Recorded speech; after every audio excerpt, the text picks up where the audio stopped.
एक तरफ शादी की तैयारियां, दूसरी तरफ मौत की तैयारी।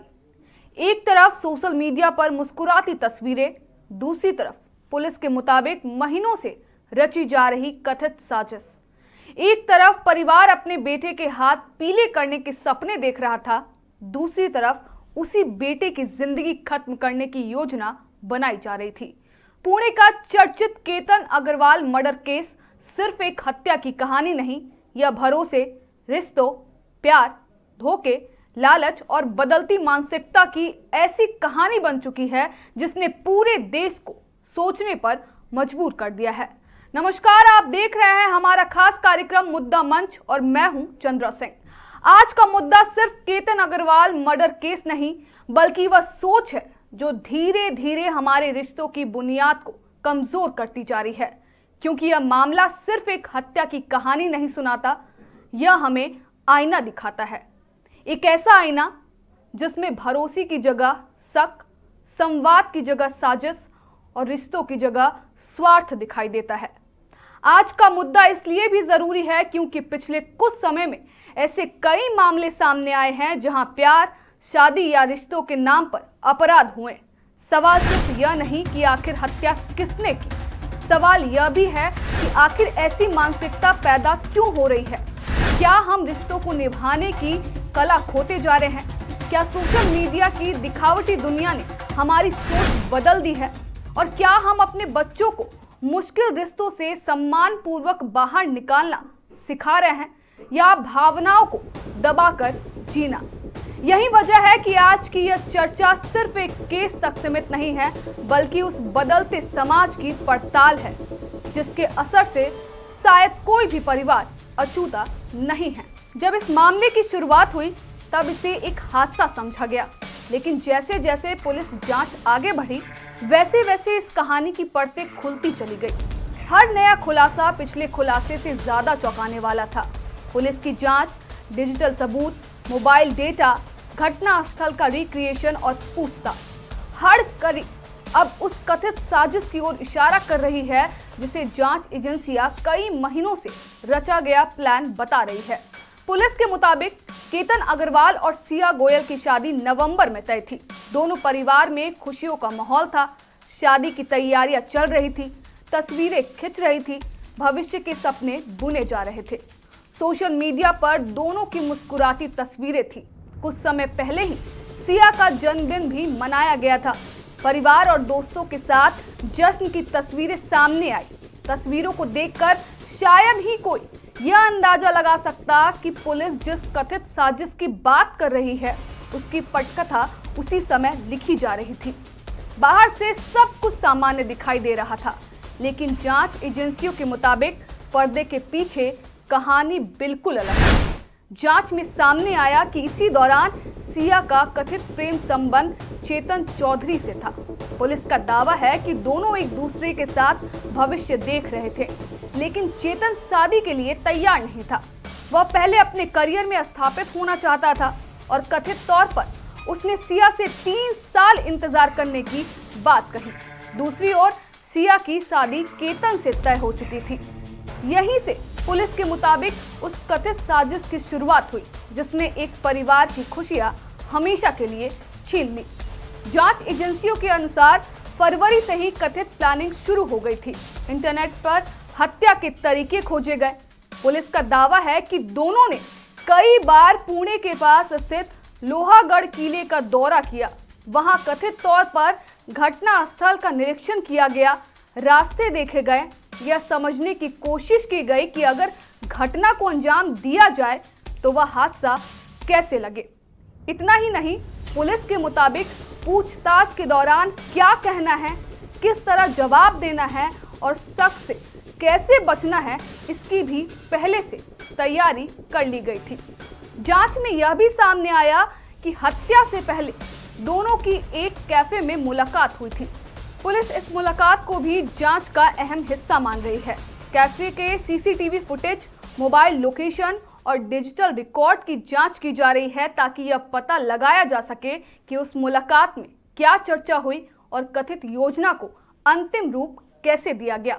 पुलिस पूछताछ से जुड़ी मीडिया रिपोर्टों में यह दावा भी सामने आया है कि सिया ने कथित तौर पर कहा था कि उसे केतन की कुछ बातें पसंद नहीं थी।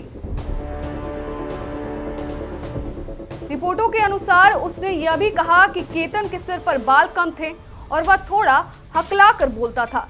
इन दावों की स्वतंत्र पुष्टि अभी नहीं हुई है और इन्हें जांच से जुड़ी मीडिया रिपोर्टों के रूप में ही देखा जाना चाहिए। लेकिन अगर किसी इंसान की शारीरिक बनावट कम, बाल होना या बोलने का तरीका किसी के मन में इतनी नफरत पैदा कर दे कि वह उसकी जान लेने जैसी सोच तक पहुंच जाए, तो यह केवल एक अपराध नहीं बल्कि समाज की बदलती मानसिकता पर भी बड़ा सवाल है। क्या आज इंसान की कीमत उसके संस्कारों से नहीं बल्कि उसके चेहरे से तय होने लगी है? क्या सोशल मीडिया की चमक ने वास्तविक रिश्तों को कमजोर कर दिया है? क्या आज लोग इंसान नहीं बल्कि एक परफेक्ट इमेज की तलाश में है? और अगर रिश्ता पसंद नहीं था तो क्या उसे खत्म करने का एकमात्र रास्ता हत्या ही बचता है? 14 जून यही वह तारीख थी जिसने इस पूरे मामले को हमेशा के लिए बदल दिया। पुलिस के मुताबिक सिया केतन को घूमने के बहाने लोहागढ़ किले लेकर गई। पहली बार कथित तौर पर उसे खाई में धक्का देने की कोशिश की गई थी, लेकिन वह झाड़ी पकड़कर बच गया। पुलिस का दावा है कि इसके बाद सिया ने सांप दिखने का नाटक किया ताकि शक न हो और माहौल सामान्य बन गया। इसके बाद केतन को दोबारा उसी तरफ ले जाया गया। इस बार कथित तौर पर चेतन भी वहां मौजूद था। पुलिस के अनुसार दोनों ने पीछे से केतन को खाई में धक्का दे दिया जिससे उसकी मौत हो गई। हत्या के बाद पुलिस का दावा है कि दोनों आरोपियों ने अपने मोबाइल से चैट, कॉल रिकॉर्ड और यहां तक कि रिसाइकिल बिन भी डिलीट कर दिया। लेकिन डिजिटल दुनिया में हर निशान पूरी तरह मिटाना आसान नहीं होता। मोबाइल फॉरेंसिक जांच जारी है। पुलिस डिलीट किए गए data, location history, internet search, CCTV footage और इलेक्ट्रॉनिक सबूतों को जोड़कर पूरे घटनाक्रम को मजबूत करने में जुटी हुई है।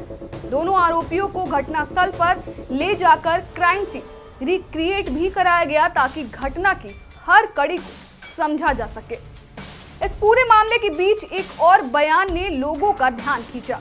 चर्चित राजा रघुवंशी हत्याकांड में राजा की मां ने सिया गोयल को छोटी सोनम बताया। उनका कहना था कि अगर ऐसे मामलों में आरोपियों को जल्दी राहत मिलती है तो समाज में गलत संदेश जाता है। यह बयान सिर्फ 2 मामलों की तुलना नहीं था बल्कि उस बढ़ती चिंता का प्रतीक था कि आखिर रिश्तों में हिंसा और हत्या जैसी घटनाएं लगातार क्यों सामने आ रही है। यह मामला हमें सिर्फ अपराध नहीं दिखाता बल्कि समाज का आईना भी दिखाता है। आखिर क्यों रिश्तों में बातचीत की जगह साजिश ले रही है? क्यों असहमति को स्वीकार करने की क्षमता कम होती जा रही है? क्यों युवा पीढ़ी का एक हिस्सा भावनात्मक फैसलों के बजाय खतरनाक रास्ते चुन रहा है? क्या सोशल मीडिया ने रिश्तों की परिभाषा बदल दी है? क्या हम अपने बच्चों को सफल बनने की शिक्षा तो दे रहे हैं लेकिन संवेदनशील और जिम्मेदार इंसान बनना नहीं सिखा पा रहे हैं? माता पिता के लिए यह भी घटना एक बड़ा संदेश है। बच्चों से सिर्फ यह मत पूछिए कि नौकरी कैसी चल रही है या पढ़ाई कैसी है, यह भी पूछिए कि उनकी जिंदगी में क्या चल रहा है, वे किन लोगों के साथ हैं, किन मानसिक दबाव से गुजर रहे हैं, क्या वे किसी रिश्ते में खुश हैं या नहीं। बच्चों के साथ ऐसा भरोसेमंद रिश्ता बनाइए कि वे अपनी हर बात खुलकर कह सके, क्योंकि कई बार संवाद की कमी ऐसे फैसलों की शुरुआत बन जाती है जिसका अंत सिर्फ अदालतों में नहीं शमशानों में होता है। यह कहानी सिर्फ केतन अग्रवाल की नहीं है, यह हर उस परिवार की कहानी है जो अपने बच्चों के लिए सपने देखता है। यह हर उस रिश्ते की कहानी है जो भरोसे पर टिका हुआ है और यह हर उस समाज की कहानी है जिसे तय करना है कि आने वाली पीढ़ी को हम दिखावे की दुनिया देंगे या रिश्तों की असली कीमत समझाएंगे। केतन अग्रवाल को न्याय कब मिलेगा, यह अदालत तय करेगी। सिया और चेतन पर लगे आरोप साबित होंगे या नहीं, इसका फैसला भी कानून करेगा। लेकिन इस कहानी ने हम सबके सामने जो सवाल छोड़े हैं, उनका जवाब अदालत नहीं दे सकती। उसका जवाब हमें हमारे समाज को, हमारे परिवार को देना होगा। क्योंकि अगर किसी इंसान की पहचान उसके चरित्र से ज्यादा उसके चेहरे, बाल, कद, रंग या बोलने के तरीके से होने लगे, अगर रिश्तों में बातचीत की जगह साजिश और सम्मान की जगह हत्या ले ले, तो हार सिर्फ एक परिवार की नहीं होती, हार पूरे समाज की होती है। अब वक्त आ गया है कि हम अपने बच्चों को सिर्फ सफल होना नहीं बल्कि इंसान बने रहना भी सिखाएं। क्योंकि रिश्ते पसंद से बन सकते हैं, लेकिन उन्हें खत्म करने का अधिकार कभी किसी को किसी की जिंदगी छीनने का हक नहीं देता। फिलहाल के लिए इतना ही। बाकी तमाम खबरों के लिए बने रहें मिरर मीडिया के साथ।